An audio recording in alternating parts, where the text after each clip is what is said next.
নমস্কাৰ আহ আহ ওলাই আহ সজাগ জনতা আহ আহ ওলাই আহ পোহৰ আনতা এটি গুৰুত্বপূৰ্ণ বিষয় লৈ ষ্টুডিঅত মই জনাগংগন আপোনালোকক স্বাগতম জনাইছো ই নিউজ আনিলৈ আমি এই মুহূৰ্তত জনাই আছো যে প্ৰচণ্ড গণগৰ্জনেৰে আৰম্ভ হৈছে পুনৰ ৰাজ্যত কা আন্দোলন আমি পুনৰবাৰৰ বাবে জনাইছো ই নিউজ আনিৰ দৰ্শকসকলক এই মুহূৰ্তৰ আটাইতকৈ গুৰুত্বপূৰ্ণ খবৰ সংকল্প দিৱসত ৰণহুংকাৰেৰে জাতীয় গৰ্জন ইতিমধ্যে আৰম্ভ হৈছে পুনৰ ৰাজপথলৈ ওলাই আহিছে সংগ্ৰামী জনতা জনাই আছো ই নিউজ আনিৰ দৰ্শকসকলক জাতিধ্বংসী নাগৰিকত্ব সংশোধনী আইনৰ বিৰুদ্ধে গৰজি উঠিছে জাতি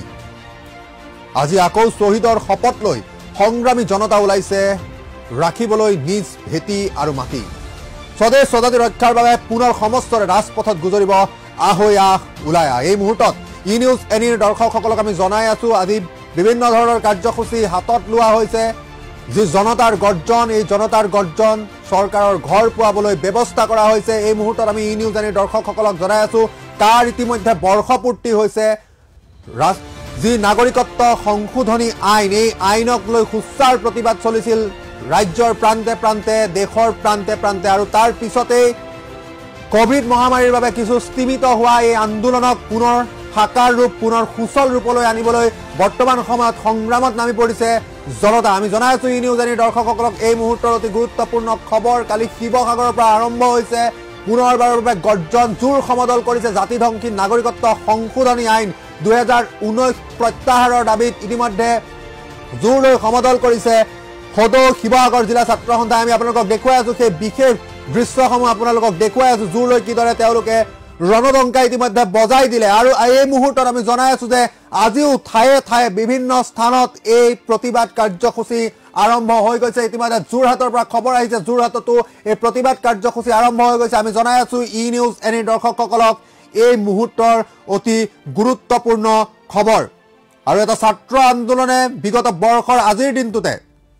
চূড়ান্ত পৰ্যায়লৈ গতি কৰিছিল হাজাৰ হাজাৰ ছাত্ৰ ছাত্ৰী তথা নাগৰিক ওলাই আহিছিল গুৱাহাটীৰ ৰাজপথলৈ বিভিন্ন স্থানত আজিৰ যি অৱস্থা বৰ্তমান সময়ত আজিৰ দিনটোত কিন্তু এক অচলাৱস্থাৰ সৃষ্টি কৰি দিছিল অসমবাসীৰ আহ্বানক কোনো গুৰুত্ব নিদি কেৱল গৃহীত কৰাত যি ধৰণৰ ৰূপৰ সৃষ্টি হৈছিল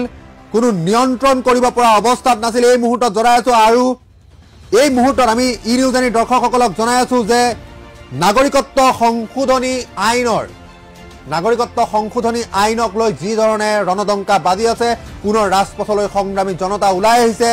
এই কথাৰ পিছত কিন্তু অতি গুৰুত্বপূৰ্ণ বিষয়টো হৈ পৰিছে যে পুনৰবাৰৰ বাবে উত্তপ্ত হৈ পৰিব নেকি ৰাজ্যখন আমি এই বিষয়ে আলোচনা আগবঢ়াবলৈ আমাৰ লগত উপস্থিত আছে মেনেজিং এডিটৰ দীপক কুমাৰ বৰ্মন আমি দীপক কুমাৰ বৰ্মনৰ ওচৰলৈ যাবলৈ বিচাৰিম হয় দীপক কুমাৰ বৰ্মন বৰ্তমান সময়ত সংকল্প দিৱসত ৰণহুংকাৰেৰে ইতিমধ্যে জাতীয় গৰ্জন আৰম্ভ কৰি দিছে কি ক'ব হয় হয় এইবাৰ কিন্তু সমগ্ৰ জাতি একেলগে গুমৰি উঠিছে ইতিমধ্যে অসমৰ সৰ্বত্ৰে এই ধৰণৰ গুমৰিটো এনেকুৱা ধৰণে প্ৰতিবিম্বিত হৈছে প্ৰতিফলিত হৈছে যে এইটো যে এইবাৰ ভয়ংকৰ ৰূপ ল'ব কাৰণ কিয়নো আজি এক বছৰ সম্পূৰ্ণ হ'ল কা আন্দোলনটোৰ আৰু এই কা আন্দোলনটোৰ এই ভয়াৱহ দিনবোৰৰ কথা আমি যদি এবাৰ মনত কৰোঁ এতিয়াও গাৰ নোম শিয়ৰি উঠে সেই ভয়ংকৰ এক অন্ধকাৰচ্ছন্ন গধূলি কেৱল ৰাস্তাত টায়াৰ সন্ধিয়াৰ ভাগতো ওলোৱাৰ কোনো ধৰণৰ সন্ধিয়াৰ সময়ত ওলাব পৰা মানুহৰ কোনো পৰিৱেশ নাছিল চাৰিওফালে পুলিচ মিলিটাৰী এক অকল্পনীয় পৰিৱেশ তাৰ পূৰ্বে কিন্তু অসমত তেনেকুৱা পৰিৱেশ সৃষ্টি হোৱা নাছিল বিগত বৰ্ষত যেনেকৈ এই পৰিৱেশ সৃষ্টি হৈছিল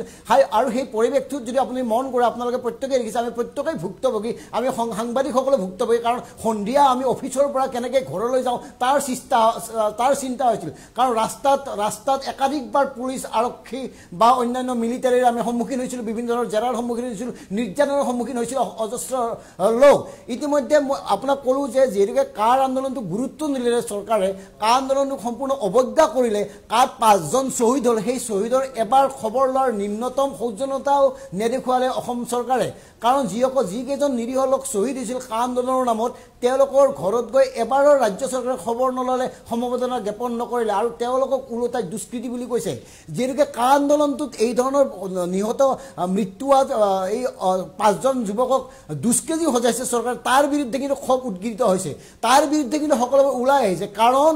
অসমক কোনোদিন কোনো কাৰণতে গুৰুত্ব দিব নোখোজা কেন্দ্ৰীয় চৰকাৰৰ বিৰুদ্ধেও কিন্তু এই প্ৰত্যাহ্বান কাৰণ ইতিমধ্যে কেন্দ্ৰীয় চৰকাৰে দুয়োটা সদনতে গৃহীত কৰিছে আৰু বলবৎ কৰাৰ কাৰণে সম্পূৰ্ণ আয়োজন সম্পূৰ্ণ প্ৰস্তুতি চলাইছে এতিয়া কথাটো হ'ল জনাক এইবাৰ আন্দোলন কিয় ভয়ংকৰ হ'ব এই কাৰণে ভয়ংকৰ হ'ব বিগত বৰ্ষত 5জন ল'ৰাৰ মৃত্যু হ'ল তেওঁলোকৰ মৃত্যুই প্ৰেৰণা দিছে এইবাৰ আন্দোলন আৰু এইবাৰ আন্দোলনটো ভয়ংকৰ হোৱাৰ এই কাৰণে আন এটা আকৌ কাৰণ আছে যে আন্দোলনক যিসকলে প্ৰবঞ্চনা কৰিলে আন্দোলনক আধাৰ হিচাপে লৈ যিসকলে সুবিধা ভোগ কৰিলে আন্দোলনক ভেটি হিচাপে লৈ যিসকলে ৰাজনীতিত যোগ দিলে তেওঁলোকৰ মুখাবোৰ চিনিছে অসমৰ মানুহে খিলঞ্জীয়া মানুহে তেওঁলোকৰ মুখাবোৰ চিনিছে কাৰণ খিলঞ্জীয়া মানুহৰ ওপৰতে সৰ্বাত্মক আক্ৰমণ হৈছিল আন্দোলনটোত এই মুহূৰ্তত দীপক কুমাৰ বৰ্মন এই মুহূৰ্তত এটা নতুন কথা আপোনাক এই মুহূৰ্তত আপোনাৰ লগত আলোচনা কৰিবলৈ বিচাৰিছো যে জুবিন গাৰ্গ হাৰ্টথ্ৰব জুবিন গাৰ্গ যি এই আন্দোলনখনক এক প্ৰকাৰ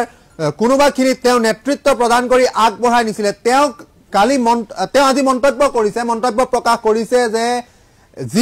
যি ধৰণে আন্দোলনখন হৈছিল এইবাৰ কিছু বিকল্প পথৰ সন্ধান কৰিব লগা হ'ব পাৰে বুলি তেওঁ মন্তব্য আগবঢ়াইছিলে যে বিভিন্ন ধৰণে ভাৰ্চুৱেলিও এই প্ৰতিবাদ কাৰ্যসূচীত তেওঁ অংশগ্ৰহণ কৰাৰ কথা উল্লেখ কৰিছিলে এই মুহূৰ্তত প্ৰশ্ন হয় যে কোভিড মহামাৰীৰ প্ৰটকলৰ দোহাই দি কেনেবাকৈ এই যি আন্দোলনটোক স্তীমিত কৰাৰ প্ৰচেষ্টা চলাব নেকি চৰকাৰখনে চাওক এই যিটো প্ৰচেষ্টা চলাব বুলি আপুনি ভাবিছে কোভিড প্ৰটকলক দোহাই দিয়ে আকৌ এই আন্দোলনটো স্তীমিত কৰাব পাৰে নেকি এইটো এবাৰ সম্পূৰ্ণ মিছা কথা কাৰণ নোৱাৰে কিয় নোৱাৰে এই কাৰণে নোৱাৰে বিগত কালি নিৰ্বাচন হোৱা BTDC নিৰ্বাচনত খুদ চৰকাৰে সকলো বিধি উলংঘা কৰিছে খুদ চৰকাৰে প্ৰটকল মনা নাই আৰু তেওঁলোকে শূন্য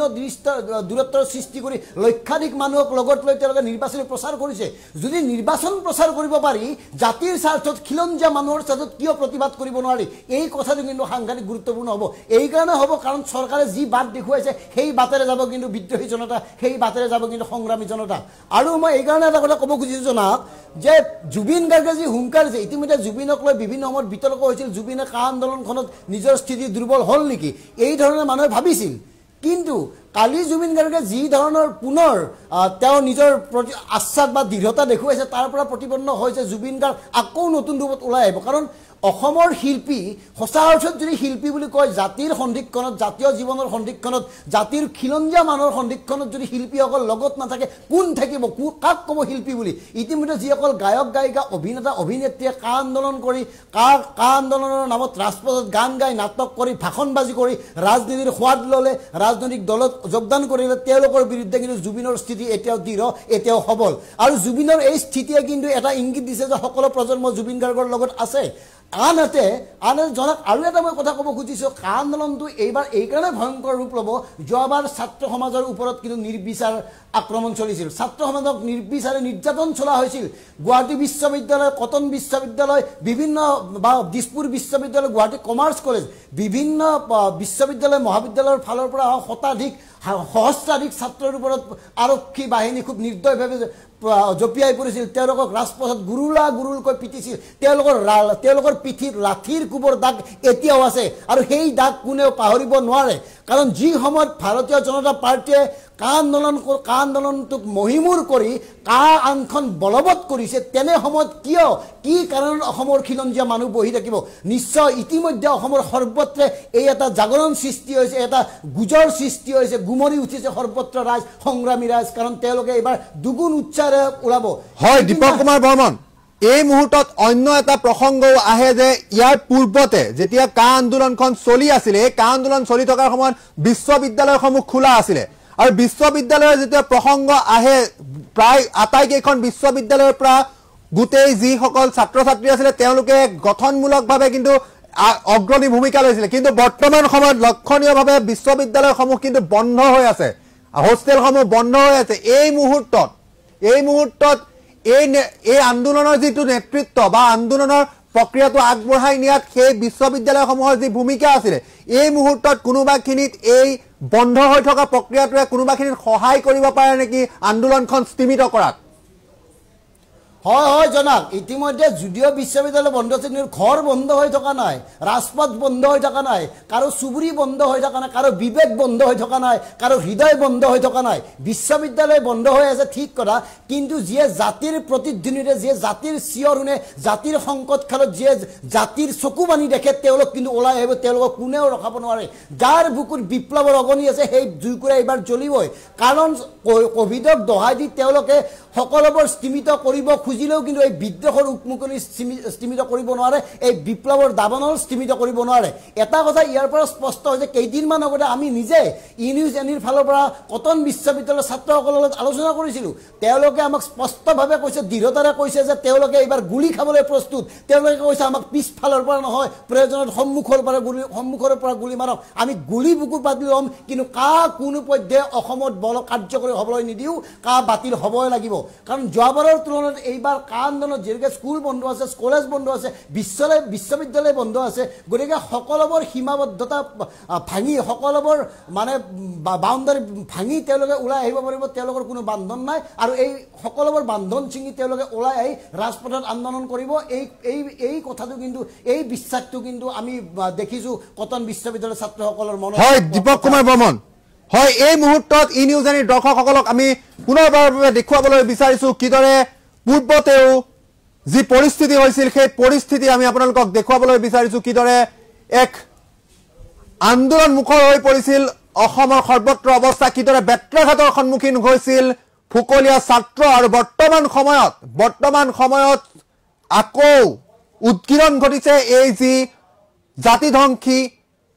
নাগৰিকত্ব সংশোধনী বিধেয়কৰ বিৰুদ্ধে যি প্ৰতিবাদ কাৰ্যসূচী পুনৰ উৎকীৰ্ণ হৈ উঠিছে পুনৰ ৰাজপথলৈ সংগ্ৰামী জনতা নামি পৰিছে আমি জনাই আছো ই নিউজ এনিৰ দৰ্শকসকলক এই মুহূৰ্তৰ অতি গুৰুত্বপূৰ্ণ খবৰ এই জুই যে জ্বলিছে এই জুই কিন্তু প্ৰতিজন অসমীয়াৰ অন্তৰৰ জুই আমি জনাই আছো ই নিউজ এনিৰ দৰ্শকসকলক এই মুহূৰ্তৰ গুৰুত্বপূৰ্ণ খবৰ আমি দেখুৱাবলৈ চেষ্টা কৰিছো পূৰ্বতে কিদৰে নাগৰিকত্ব সংশোধনী বিধেয়কৰ বাবে প্ৰতিবাদ সাব্যস্ত হৈছিল নাগৰিকত্ব সংশোধনী আইনৰ বাবে প্ৰতিবাদ সাব্যস্ত হৈছিল পুনৰ কালি শিৱসাগৰৰ পৰা আৰম্ভ হৈছে জোৰ সমদল আমি সেই দৃশ্যাৱলীসমূহ আপোনালোকক দেখুৱাই আছো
আমি নুবুজো